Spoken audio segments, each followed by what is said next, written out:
All right, guys, welcome back to the shack. Today we're going to be going over something that I'm a little biased on. So I want to go ahead and throw that out in the beginning of the video. I am not a fan of any kind of conveyors or sling beds for lasers. So let's just go ahead and get that out of the way. But I got asked to review this one, and so I'm going to do the best job that I can of showing you the advantages and disadvantages of having the slide bed extender here for the Hurricane. Now, I will say, if you're somebody who has this machine and occasionally you want to make bigger things, I think it's something that you may want to look into. But I just don't know if it's something that you're going to want to use if you're doing this as a business on a regular basis. So let's jump into it. Let's break it down. Let's go over the pros and cons and let you know how this thing works.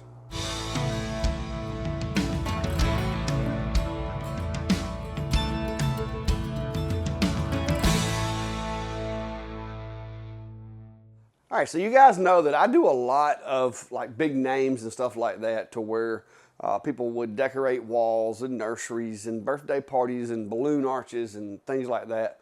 And so cutting out 32 to 36 inch things with a laser, that's something I do a lot of. I do it pretty regular. For me, typically, if I'm wanting to cut something that big, I'll use my Atomstack X40. Now, I had to build an enclosure. It's a really big machine. If you're not using something like that on a regular basis, it may not be something that you want to invest in. This is 28 inches, and I was able to cut this out on the Atomstack Hurricane, which has a roughly 20 by 12 work area. So that's something that you couldn't normally do with this machine without this conveyor. So that is the benefit to having it. Now, with that said, there's a couple of things safety-wise that I know Atomstack has put this out there, but I just want to mention this. As far as direct exposure to the light from the laser, I don't see a problem as long as you have the machine lower than, say, your waist, wherever it's sitting, which typically is going to be. But as far as smoke and the exhaust collecting all of the smoke with this thing installed the way it is, not going to happen, okay? I ran it with the fan that's in the machine as well as my secondary fan, and although it kept most of the smoke contained, it didn't get all of it. It got a little hazy in here. So if you're running this inside your house, that's something you might want to consider. If you're in a garage or a shop to where, if you're running this for a few minutes temporarily, you can open a window or vent it outside somehow, get some air flowing, not a big deal. But inside the house, that would be something to consider. So those are the only two things that I feel like are kind of safety or health-wise. Is when you put this on here, the way that it's constructed, you have to take the pass-through gates completely out and leave them out. That is going to open up a lot more air inlet, which is going to basically cause it to not be as effective at pulling the smoke out. All right, so another thing that when I put this thing together, assembly of the slide bed itself is really, really simple. Now, even though I don't like these things, and I've made no bones about it, because I think they're very limiting. One reason is, if you pay attention, this thing can rock. Okay, so although it did do a really good job on the Merry Christmas that I cut out, because I actually intentionally tried to get it to mess up by running the cut twice. I ran the engrave, then I ran the cut, then I ran the cut again, and it consistently did what it was supposed to do. So as far as the results, it done a good job.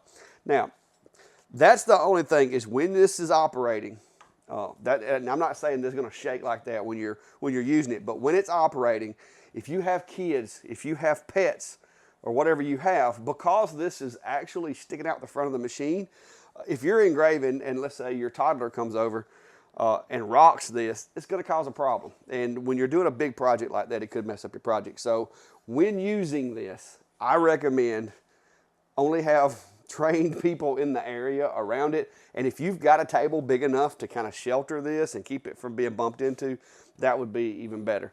But all in all, for the job that I used it on and the couple of test cuts that I've done, it's doing better than I expected. It's exceeded my expectations. My Hurricane is a prototype, and there's some differences in the machine that I have and the one that you guys will get. There's a switch inside the machine that you flip to enable this as opposed to the Y-axis inside the machine. Plug it in with a USB cable that connects to the front here on the bed slider. The riser base does have indexing like holes, and then this actually sits down into the riser base and locks in place. I do like that. That keeps it from moving. That makes sure it's in the same location. You do have to release these little thumb screws over here on the side of your laser head, and you have to lower it, which exposes this mirror in order to get things focused. You will be limited with this bed, and assuming that the consumer model is the same as the one that I have, which is a prototype, you will be limited to, just say, a little less, probably about 25 millimeters thick, a little under an inch. So 3/4 of an inch material as far as coming outside of the machine, that you're going to be limited there. And so mostly I would say plywoods, glass, acrylics, those kind of things. Those are going to be what you're going to want to use this for. If you have a cutting board that's a little big, yes, you could use it to get more than the traditional 11.8 inches, but you're going to have to be careful if it's any thicker than that, because it is going to hit the frame, and there's no way to really make that any taller. Even though the pass-through is really big, the bed does take up the majority of the hole, so it only leaves you a little less than an inch space here for materials. So I'll go ahead and throw this out there too. The one thing that I did find is they advertised this thing to be 800 millimeters by 500. I found that using these little straps to hold my material down, it's more like 600. Unless you can flip these around and get a little more, but I put the straps here so that I can put the plywood underneath there and hold it down. And I wound up configuring my work area to 600 by 500 instead of the 800, because 800 was having the module and the little focusing tool leg was striking these metal parts that hold the material down when it's in focus. So if you didn't have to use those, you could go a little bigger, but then I don't know how you would hold the material down, because there's really not a suitable way to hold material down without these guys. So you got to make sure that you make allowances for these, because with the machine focused on the material, if this is across the top of the material, they are high enough to hit, and they will hit the leg of the focusing tool as well as the nozzle. So that's not, like I said, it's not as terrible as I thought it would be as far as the conveyor goes. All right, guys. So generally speaking, if you want to make these type of items in a machine that has a 12 by 20 work area, you're going to have something like this. Now, I've seen several on the internet, several different manufacturers make different conveyor systems for their machines. I will say I think this is the less risky of the designs, because this basically acts as a lot of CNCs does and 3D printers, and turns this machine into a sling bed machine, which you still have a risk of material binding if it pops up just right, because if you were to have a piece of material fall into this little cutting surface down here and catch just right as the machine comes forward or backwards, with that 3/4 of an inch clearance, yes, it could cause an issue. I had a few of those pieces in this when I was cutting it, and I was kind of waiting to see, because if you look between these letters, there's a lot of little pieces that I thought might fall and flip over because of the shape of them and cause a problem, but they didn't do it. So just because it can happen doesn't mean it's always going to happen. So as far as the sling beds and the conveyors and the mods that I've seen, I will say I think this one doesn't bother me as bad as some of the others. One reason is because it's not like 6 feet. It doesn't stick out 6 feet from the machine you know, in the front and the back. That's something I never really cared for. The rollers, where it like uses rollers to pitch the material and move it back and forth, that's not really something I'm a fan of. Like I said, I'm really in general, I'm not a fan of these things anyway. Like I said in the beginning, highly biased because I don't like them. I think it's just not something I'm into. One thing too is 90% of everybody that I know that has a laser takes their lasers and puts them against a wall. Well, that's most every shop I've ever been into. Most of the larger tools are against the wall. And with this, on this machine, you can't put it against the wall. You have to have it kind of out in the middle of the room on a table of its own, kind of like you would a table saw, because you start getting into the same problems with this as you do a table saw. Is you got to have an in feed and an out feed with this, and this thing here has to have enough room. As you can see, it sticks out a good couple of feet out the front, and it does the same thing out the back because it goes all the way to there. So things to consider. All in all, like I said, if you're gonna go this route with one of these, this is probably the less crazy design that I have seen on these. I love Atomstack. I love their machines. I like the Hurricane's a great machine. Not a fan of this, which I told Atomstack I wasn't when they sent it to me and they insisted. But another thing that I will say is, in order to convert this back to a flat working machine, you have to lift up the machine to get this out. And the way that I have found to do it is I go to the heavy end of the machine, which is over here, because I don't know why I go to the heavy end, but you could go to the other side if you could get to it. Lift it up, put a 2x4 block between the machine and the riser base, and then you can lift this up enough to get it out of the holes and extract it out the front. Once you do that, you've got to either just use the blade bed. If you're going to use the honeycomb, I did find the honeycomb holder. If you leave the honeycomb rails in the machine while using this, once you lower down enough to where you can use the bed for, say, 4.5 millimeter plywood, you run into the problem of when you home the machine, the nozzle will strike the honeycomb rails that are in there. And so I had to take this left honeycomb rail out of the machine to avoid that. When you're normally engraving, it's not really a problem, but when it homed, it liked maybe 5 millimeters, having enough clearance to keep from hitting that honeycomb holder. So I had to take that little piece out, 3 screws, take that piece out in order to use this. I still have access to the blade bed. So if you're gonna get one of these and you're gonna get it to use with this sling bed, get the blade bed, don't get the honeycomb, because with the blade bed, you can just pull the blades out and there's nothing in the way of this operating. So that would be the two things that I would look out for if you're gonna get this is the honeycomb. There's gonna be a transition if you start using the honeycomb, but if not, then you're good to go. So I'm gonna back the camera up a little bit. I'm just gonna show you how I'm going about getting this thing in and out of there. All right, so this is how I'm getting mine in and out. Don't try this at home. If you do it at your own risk. Step 1 to remove this, and putting it in is the same process, just in reverse order. Take the cable out. Make sure the cable is physically removed from the machine and this, because you don't want to break any of the connectors, whether it be the one in the machine or on here, because getting those fixed would be a hassle. This is my tool that I use for this process. This is a 2x4 oak block that I've made. And so I'm going to take, and right in here, there's a little recess where you can lift. I'm going to lift here, and I'm just going to stick my little block underneath there. All right.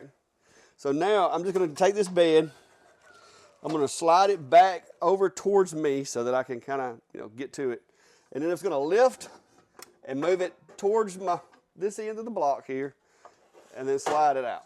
And it is not light. So it's not heavy, but it's not light. But as you can see, there it is. That is a really big sling bed. I mean, it's huge. And like I said, it works better than I expected. Now, once that is completely out, then, and you may need a friend depending on your strength to do this because it is kind of heavy. There's a recess in here, but this is a mashed finger opportunity waiting to happen, so be careful. So lift it up a little bit, lower it down, Make sure your finger's in this little recess. I have mashed my fingers doing this. So there you go. Now, once that's done, the other thing that you're going to have to do to convert it back to flat cutting is you're going to have to loosen the screws on the bottom half of this module right here, because it's made to slide down. So you're going to have to loosen these screws on the module and raise it back up to the point to where, and there's 3 of them, so it takes a second. There we go. You want the top of this plate right here to be even with the mirror housing, and I'll move you a little closer. So once you do that, you got this on there. These 2 screws, I took those out to make sure they weren't hitting. You're just gonna wanna put the screws back in the module so you don't lose them. All right, so next thing that goes back in, guys, is gonna be the crumb tray. Yeah. Slide that guy in. These are the magnetically attachable covers for the pass-through. The one that says Atomstack goes on the front. Those just basically fall into place, and magnets hold them where they're supposed to go. Now, in this configuration, it actually does a really good job with smoke management. With the other configuration, didn't have as much luck. This is the little rail that holds the honeycomb in there. When you buy the honeycomb, it comes with these, so if you don't get the honeycomb, you won't have to worry about it. But I took this out, put the screws back in the machine so they don't get lost, and we just hold on to that just in case it is ever needed. Now, the blade bed, like I said, once you get ready to go back to cutting stuff, and these are pretty handy because, you know, we talk about having to clean honeycombs and stuff. This is a lot easier to clean. So I think if you're going to use the bed slinger, I definitely think you should go the route of the blades rather than the honeycomb. Me personally, I like a honeycomb, but if that's how you're gonna have yours configured, this would be a lot simpler. And there you go. We've got the machine back in its original configuration. Now, that's about a 5-minute process. It's not that time consuming if you're not doing this as a business, to where you're going from big long project to flat small project, big long project, and that's why I say that I don't think this is for everybody. And we'll get over here and we'll explain more about that. All right, guys. So like I said, I don't know that this is for everyone. If you're a hobbyist and you have this machine, or you like this machine, which, like I said, I like the Atomstack. The Hurricane has so far been my favorite CO2 here in the shop to use for the past several weeks. So if that's what you're getting it for, if you just want the Hurricane, but you occasionally think you might want to do something longer, go for it. Okay, it does give you that possibility. If on the daily basis you're going to be using a flat cutting machine and then a larger engraved machine, you just need to break down and get 2 machines, in my opinion, or either just use a CNC to cut out those things and do those. But I don't think this is going to be high production, because there is a transition time. It's not like with my Atomstack X40 over here, I can throw something in there and just go to cutting big or small, so it has its advantages. But it's not a CO2. So this configuration does have advantages, don't get me wrong, but if I were going, before I would get the sling bed for anything that I use on a daily basis, I would probably just go ahead and break down and get Atomstack's X40 that they've got, or the A40, whichever. Mine's the X40 Max, so they have the 70 watt now in the 850 by 850. So if you're gonna, in my opinion, if you're gonna be doing a lot of that, just get 2 machines. But this sling bed does work as advertised. Like I said, the work area and configuring it in Lightburn, I had to configure mine a little bit different, because like I said, with the material that I was using, the way the hold downs work, the way that little focus leg sticks down, I was not able to get the full 800 that they advertised. I got like 600, which is still really big considering what the work area was. But just note that. All right, guys. So not exactly a overwhelming stamp of approval as far as for everybody's shop, but I do think it fits some people's uses. This is a very use-specific piece of equipment add-on for the machine, but you need to take all those things into consideration when making the decision if you want one or not. But after all that deciding, if you do want one, then feel free to use the link down below to pick it up and let Atomstack know that even though it wasn't a complete thumbs up review, that the CLACKSTER did help you make that decision. Now, the Hurricane, the machine itself, like it, love it, it's great. So if you want one of those, there also will be links down below. So, but that's it for now, guys. Like I said, they sent this thing out to me. I had been trying to pull my thoughts together on it and get it set up and use it to see what I thought about it. And there you have it. It works, kinda. There are some drawbacks to it, but I think for a certain group of people in the laser community, it might be a worthy investment. So you make your decision. I'm just giving you the information as I have it. And until next time, be safe and have a good day.